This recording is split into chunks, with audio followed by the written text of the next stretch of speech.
ಸನ್ಮಾನ್ಯ ಅನಿಲ್ ಕುಮಾರ್ ಅವರು, ಸನ್ಮಾನ್ಯ ನಂಜೇಗೌಡರು,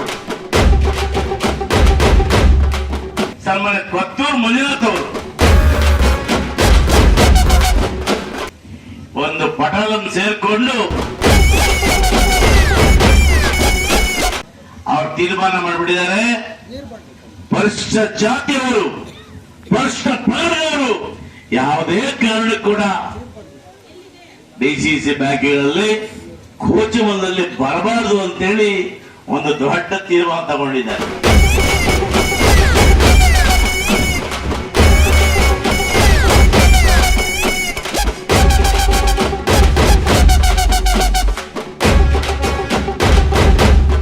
ಅದರ ಒಂದು ಹೇಳ್ತೀನಿ, ಯಾರು ರೈತರ ಪರವಾಗಿ, ಯಾರು ಬಡವರ ಪರವಾಗಿ, ಯಾರು ಹೆಣ್ಣು ಮಕ್ಕಳ ಪರವಾಗಿ, ಯಾರು ಬಡ್ಡಿ ಇಲ್ಲದೆ ಸಾಲ ಕೊಟ್ಟರು ಅಂದವರಿಗೆ ಹೆಣ್ಣು ಮಕ್ಕಳ ಶ್ರೀರಕ್ಷೆ, ಎಲ್ಲ ಶ್ರೀರಕ್ಷೆ ಇರೋ ತನಕ ಇವರು ಯಾರು ಈ ಪಟಲ ಮೇಲು ಮಾಡಕ್ ಸಾಧ್ಯ ಇಲ್ಲ.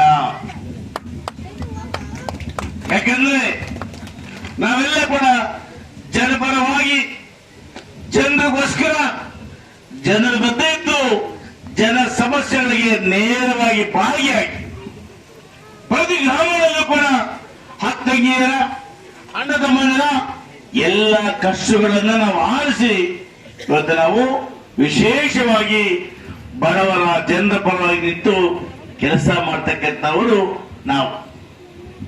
ನಾನು ಯಾಕೆ ಈ ಮಾತು ಹೇಳ್ತೇನೆ ಅಂದ್ರೆ, ಷಡ್ಯಂತ್ರಗಳು ಎಲ್ಲ ಕಾಲ ನಡೆಯುವುದಿಲ್ಲ.